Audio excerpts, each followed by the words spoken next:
Assalamualaikum warahmatullahi wabarakatuh. Saya Adam Wafri. Saya Muhammad Abidin Kamarudin. Kami berdua akan menerangkan tajuk KIAR menerusi video mikrolearning kami. Saksikan. Saya akan terangkan apa definisi rasuah. Rasuah bermaksud memberi suapan kepada seseorang untuk mendapatkan keuntungan kepada diri kita sendiri. Jadi apabila kita melakukan rasuah, kita akan berkurang dan boleh menjejaskan nilai seseorang.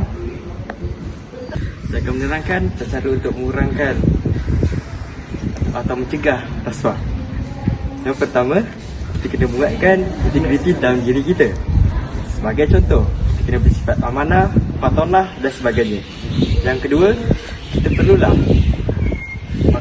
kerajaan perlulah mengetatkan undang-undang supaya negara kita terpelihara daripada musuh negara iaitu rasuah.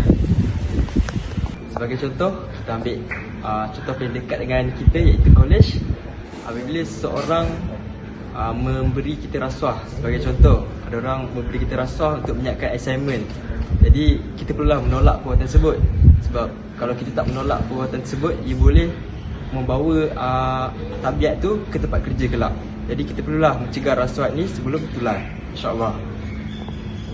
Rasuah ini bukan memberi kesan kepada negara saja, dia memberikan kesan kepada individu juga.